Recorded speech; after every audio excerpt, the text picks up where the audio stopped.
Hello everyone. Wanted to show you this lovely planter that Rose made for me a couple of years ago. It's got what we call our pizza herbs in it. So we've got thyme, sage and oregano. My marjoram has not survived, but I do have a big load down the allotment, so I can transfer some back here. We call them pizza herbs because the dried mixed herbs that you can buy from the supermarkets are what we put onto our homemade pizzas. And she made this just out of pallet wood. You can see at the bottom it needs another coat of paint. And today we're going to be doing another one. This time it's for mischief. Now this plant pot that you can see has only got a weed in it now. Last year it had catmint in it. And if I just pop my hand here, you can see it's not very big, and Mischief and the neighbourhood cats really loved it. And then one day we came out and saw poor old Mischief doing this,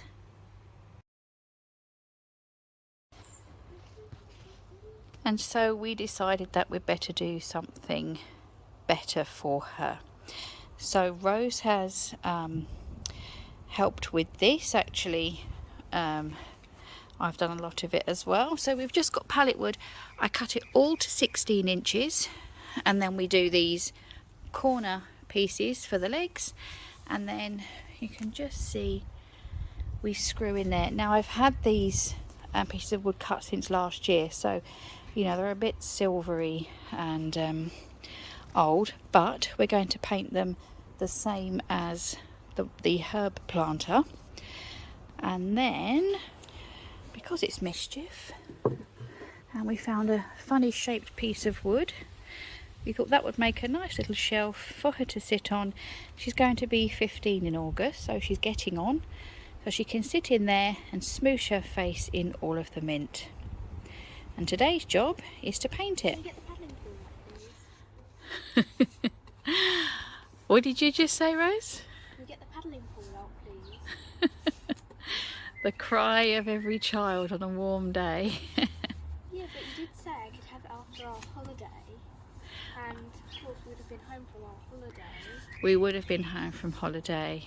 And Yes. it's after the last frost date as well.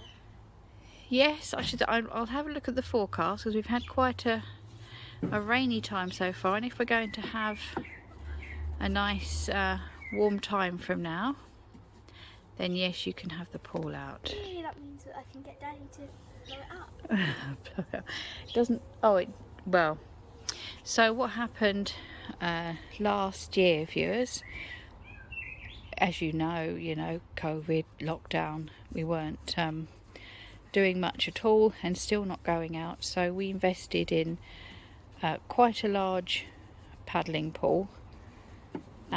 So my hesitancy is because it will take up quite a large part of the garden, and it only gets filled up once. With the smaller ones we could sort of empty them, clean them out and whatnot. This one, it's up for the season, and it has a pump and the chlorine tablets and everything like that in it, because it's a big enough size. So we will continue to have our paddling pool discussion, and I'll let Rose do some more painting. We'll come back when she's finished. There we go. I've done underneath, the underneath of it. I'm just going to let that dry before we turn it over, and then do the tops and just the very top there, and then the inside. This is the herb planter that's by the front door. Nick's bought it up so we could give that a new coat of paint, just freshen that up a bit. So halfway there. Okay, so that is all done and painted, and you can see I've painted the little shelf there as well. And now to line it, I've got a bin bag, one of the thicker ones, and you can see I've just literally chopped off the top where the handle is. And if I can do this one-handed, I'm just going to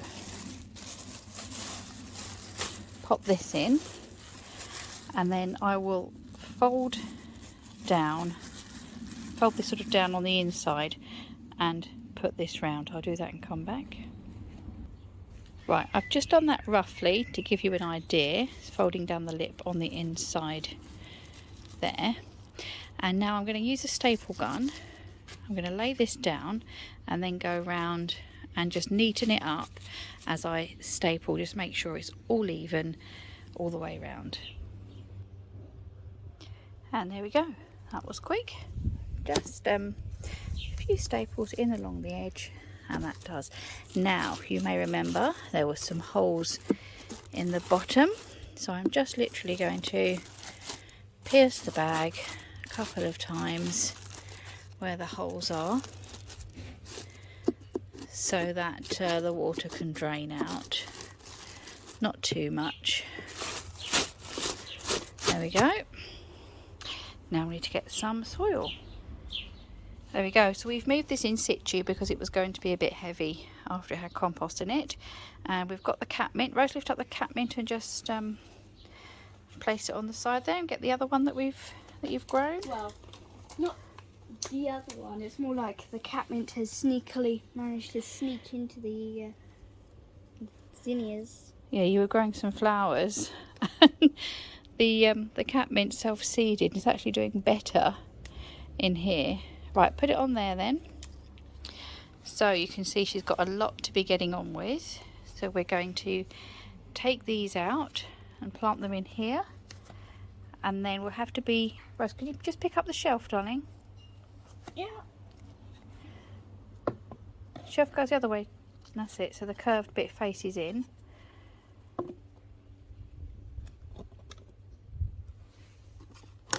You'll have to move this pot, There's darling. something sticky on it.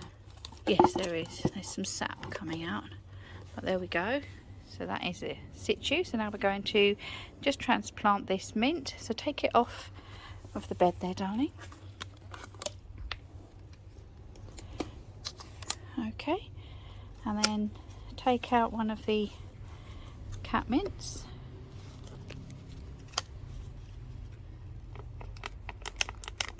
Just stick your fingers in and scoop the whole thing out. There we go. If we tickle the roots, actually that's a small one, so we'll put the smaller ones at the front maybe. There we go. That's it. You get the next one.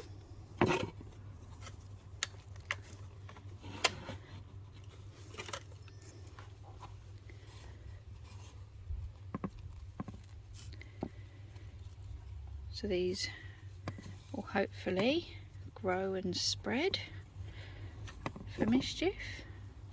Our apple mint is doing extremely well this year. I need Smell to... it from here. Yeah. Well, actually, you can smell the catmint, I think.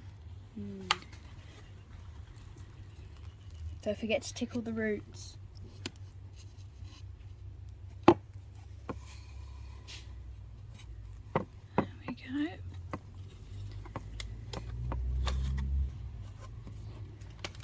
So I'll continue doing this and come back when we've finished. There we go. Fit for any spoilt cat. Now, we are either going to finish this segment with a short video of Mischief sitting on her shelf, or we're going to go straight to the allotment. Well, she obliged.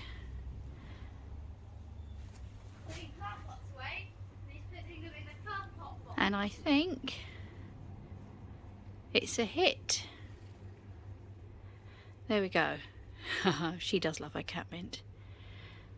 Right, now we're off to the allotment. Enjoy, Mischief. And here we are with more stuff we have painted, and this is all thanks to our lovely viewer Lorraine. She talked about using flags to scare away her rabbits, and I had a look on Amazon and there was lots of different country flags and things like that, and there were some plain white ones. So we've given ourselves a project and painted some flags, and now we're going to pop them up. Which one are you going to put first, Rose? Oh, put this.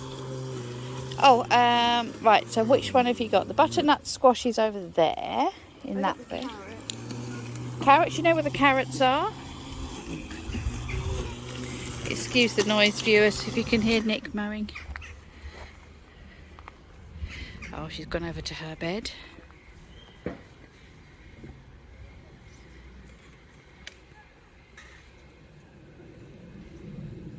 Oh, the rabbit's been at this bed. The actual sign is dug up. Ah, put it right in the middle then.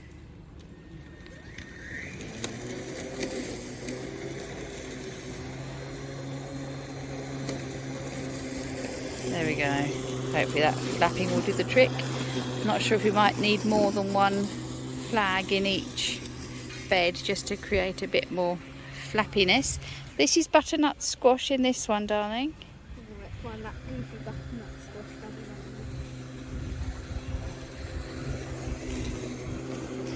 There's a butternut squash, Daddy Drew.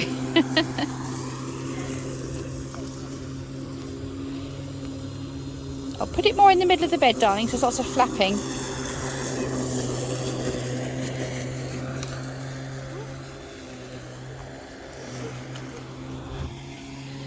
Another carrot sign right where the rabbit is digging.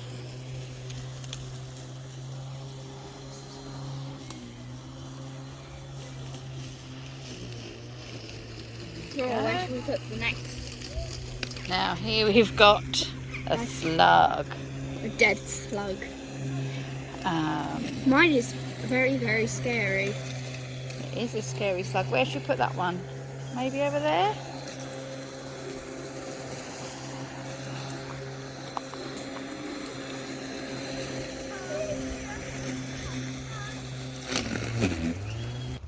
Right, Rose has got some friends she's playing with down there. We've planted the flags, hopefully they'll work. And I've just put some strings in and I'm going to sow some spring onions in here. Right, that's all done. I didn't show me doing it because you know how to plant seeds. Which I better pick up those scissors before I forget. Now I wanted to show you, we've got a bully. Let's walk back over here on this bed. You can see here this Greek gigantes that I just planted in the middle has taken over 3 strings. I've had a look, I can't untangle them. So the beans either side, the Monte Augusto French beans, will just have to climb up the Greek gigantes, and I'm sure that they will look very different when they grow, so we can tell when we pick them. But they're all doing well. Our Jacob's cattle looking a little bit yellow, so I will give them some food. And Gordon, our gnome there, is doing a good job of doing the weeding. That's what I employed him for. If only, viewers. No courgettes yet, but we do have some flowers coming. This one is Black Beauty, so we'll look forward to those coming. I've only grown one plant this year because I don't want to be inundated, but our friend just up the road, same plot just up the track, has got 12 courgette plants, so I expect we'll be avoiding him come the summer. Rose has got a bumper crop of blueberries coming. We've covered those 2 over and that seems to be okay, but this one keeps coming undone, so I'll need both hands. I'll do that on camera, and then I'm going to check out the cherry she was talking about last time we were here.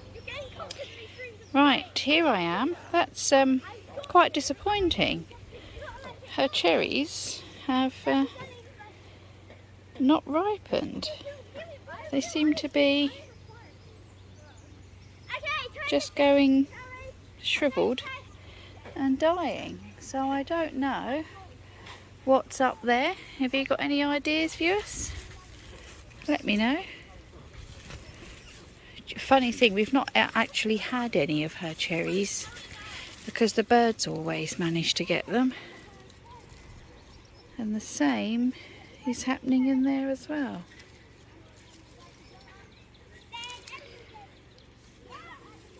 falling off. They haven't been covered that long, and the rest of the tree is actually bare of cherries.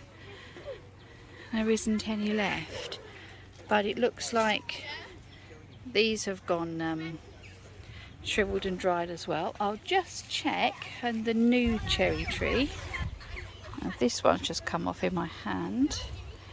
They look the same as the others. I wonder what's happening there.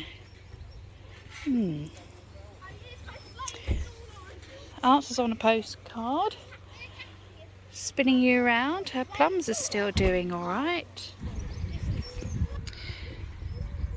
Yeah, so as you know, we've covered up a few of those. They're doing all right underneath. So we shall just have to wait and see. And I'm just going to finish with a shot of our elder, which also doesn't seem to be doing very well. We've given it a good water, and I've not done anything with the pot since I picked it up from Shane, but I shall give it some TLC this week. Right, thanks for joining us, viewers, and we'll see you next time. Take care, bye bye.